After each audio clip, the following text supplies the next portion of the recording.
What is up, it's Figure Hunter, and today we're going to talk about the heart rate accuracy of the new heart rate sensor on the Suunto Race 2. I've been testing it across a multiple of workouts for doing CrossFit, higher intensity interval training, as well as monostructural zone 2 training, as well as Olympic lifting, so it's really dynamic weightlifting. So excited about the results we're going to talk about today. We have a full review for the Suunto Race 2 coming up, as well as the Nomad is being tested and some new devices on the way. If you're new to the channel, I test devices for the purpose of higher intensity interval training or dynamic weightlifting versus all the running, swimming, and biking videos that are out there. And this is a really good test for the new sensor on the Suunto Race 2. So in the past, Suunto has had great design, great build quality, great cost for relative to the competitors, but very poor heart rate accuracy. So you're tethered to an external heart rate sensor or a chest strap if you want to get accuracy for the results. So what we're going to do today is we're going to look at it in charts compared to like zone 2, compared to dynamic weightlifting, static weightlifting, as well as Olympic weightlifting, and then CrossFit. We're going to look at a correlation graph. We're going to look at how it compares to others that are competitive on the market today, and we're just going to talk about our thoughts. So looking at the Race 2 and just looking at the sensor, this is the Race 2. I am really loving the form factor and the design, but the best factor is that they put a new heart rate sensor. If you were to compare it to the original Race, which I thought was an awesome, really rugged design, the sensor was terrible, probably one of the worst that's been out on a device in recent era. And so they went from there and they updated the sensor on the Race S. The Race S, also great design, but just a little small for me. But they updated the sensor. It just didn't perform well, and it looks kind of similar to the new sensor on the Race 2, but we're going to see the results as it compares to what we got on the Race 2. So with that, okay, so we look at the charts. The first one we look at is the Zone 2. So looking at the Zone 2, it's about as perfect as you would want. It's hugging the heart rate graph, hugging the line. Fantastic. All the Zone 2 workouts. Now this was not just running. This was ski erg, rowing, and assault bike. So this was dynamic wrist flex, even though monostructural and not peak heart rates. So this in the Zone 2, it's fantastic.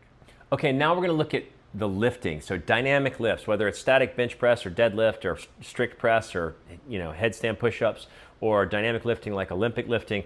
Here's the first lifting workout, and it is, it's as good as it gets. This is really, really good. From all the sensors I've tested and all the different work I've done recently. Second lifting workout, it missed the beginning, and there was actually a glitch where it actually just did not catch a heart rate in the beginning. Did not have that happen across multiple workouts.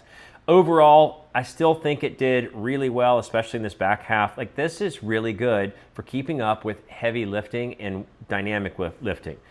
Again, same thing. It's got some latency or some lag, but this is very good results with lifting. It's catching most all the peaks. Now, it's not catching all of them, and we'll see that in the final sort of tally, but it's doing a good job. And then here's the last of the lifting. For some reason, it missed that first big lift. But again, overall, look at the back half as my heart rate gets up, as my body starts to wear down, as the Olympic lifting really starts to break you down. So in the lifting, I feel like this is fantastic, even though it's not perfect for dynamic, rigorous lifting, especially if it comes to Olympic lifting. Okay, so now we're gonna look at CrossFit workouts, and this included a bunch of different higher intensity stuff. The first one, this is really fantastic. My heart rate was up there, over 160, and it was brutal in a longer time domain. It had a glitch in the beginning, but overall, really, really good. And then this Zone 2 in the back half on an assault bike, like hugging, tethered to the chest strap accuracy. Second CrossFit workout, I feel like it did pretty well in these little intervals. These were lifting intervals prior to the more intense portion of the workout, and then the intense portion of the workout. It had, 1 minute breaks at the end of each round, but I feel like it did pretty well, and then it hugged the chest strap accuracy in the remainder as I did some extra work or I did some Zone 2 stuff. But that is pretty good. Not as perfect as we'd want, but much better than I've seen a lot of other devices. And then here, again, some lifting in the class as well as the CrossFit workout. It misses the first round, let's just say, because that was a 3-round workout. Again, hugs the monostructural stuff really, really well. And then super brutal CrossFit workout. This included rowing to start, buy-in, as well as wall balls and toes to bar and deadlifts. And my heart rate was 160, upwards of 180, and it's just fantastic. So those are the CrossFit workout results. And when I think about all these, Zone 2, fantastic. Dynamic lifting, I'm actually super impressed by what I'm seeing in the accuracy here. I feel like this is solid. And then even in the CrossFit where I'm pushing it around with wrist wraps and hand wraps to do toes to bar, things like that, just gymnastic stuff, this is really good. It's not perfect, and I don't find any wrist-based device to be perfect, and we'll see it compared to some even more perfect or more accurate device sensors. But this is fantastic. So next, what we're going to look at is the correlation on a laid out chart with all the data points relative to the chest strap to see if it's overshooting or undershooting in different regions. Okay, so looking at the correlation graph, it's at 0.89. So this, in relative terms, is high level accuracy for heart rate sensors and doing higher intensity interval training, CrossFit, or dynamic weightlifting. It's 20,000 data points, and what we can see is if it perfectly correlated with the chest strap, it would be just a dark line up the middle. Every point hit the exact same point on the corresponding graph. It's obviously, as the intensity goes up, it's lagging. It's got a lot more in the bottom right quadrant. In the lower sort of moderate intensity, it's overshooting in some cases. It really, in most of those reference charts we looked at, it looks like it just undershot or lagged, and then maybe lagged on some of the, when you finish the lift, it stayed a little bit higher than it was because it took time to follow the heart rate back down. Either way, this is a high level accuracy relative to what we've seen so far today. And so what do I think in general? I think we have to look at how does it compare to other previous generations of Suunto? How does it compare to the best of the best in the industry right now? And how does it compare just across the board in this price point or just in general? Okay, so this is the correlation of the Suunto Race 2. This is the Suunto Race Original or the Suunto Vert. They both had the same heart rate sensor. This was very problematic. It was very inaccurate. It looks way worse on the charts than it did even on the graph.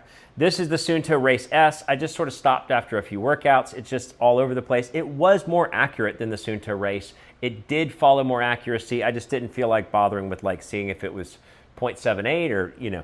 Now, here is the Suunto Race 2. There's a lot of chart data here, and I didn't maybe fade it as much, but it is high level accuracy, especially if that 0.89. Now, how does it compare to the highest? You know, this is the Garmin Elevate 5.0 across a multiple of different watches, heavy and light, so that plays a factor.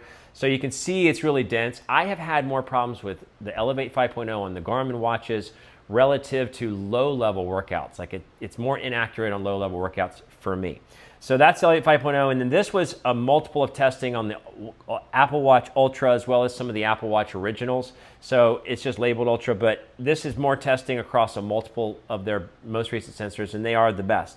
And if you compare it to the Race 2, now again, 0.89 is a high-level accuracy. But let's talk. So that's how it compares directly to some of the best sensors that are out there and its own predecessors, which were much considerably worse. But what do we think about what do I just say? And then how does it compare across the industry in heart rate accuracy? What do we just see? I feel like it is a very solid sensor. I rarely say that. It is a sensor that I think you could kind of get away with without a chest strap for lifting and for even CrossFit. It's not going to be as accurate, but it did capture a lot of the volume. And if you're looking at it like how much did it still was in the higher percentage accuracy, which would flow through to your training metrics being relatively accurate. And I don't say that very lightly at all. I am significantly impressed by the lifting accuracy. Really, really stellar stuff there. And relatively excellent on the CrossFit. And so when I look at what I've tested, now I'm finishing the Coros Nomad. So the Coros Nomad, as well as the Pace Pro, the most recent watches from Coros, the Polar watches, the Pacer, the old Pacer, or the Vantage V3, they are much less accurate. It's much less reliable on the newest sensors from two other major manufacturers. Garmin does provide more accuracy on the wrist, but I have had real problematic Zone 2 if I didn't have the chest strap. I got so mad one time that I still think everybody should be tethered to a chest strap for accuracy, because if you're buying these watches, you want to have accurate training, load tracking. But I can stand behind and say the Suunto Race 2 heart rate sensor accuracy is solid enough to get away with without being tethered to a chest strap, and is in excellent form. So stay tuned for the full review. Stay tuned for the review for the heart rate accuracy for the Nomad, as well as the full review for the Nomad and other watch reviews coming out. It's a Fit Gear Hunter. Thanks so much for watching.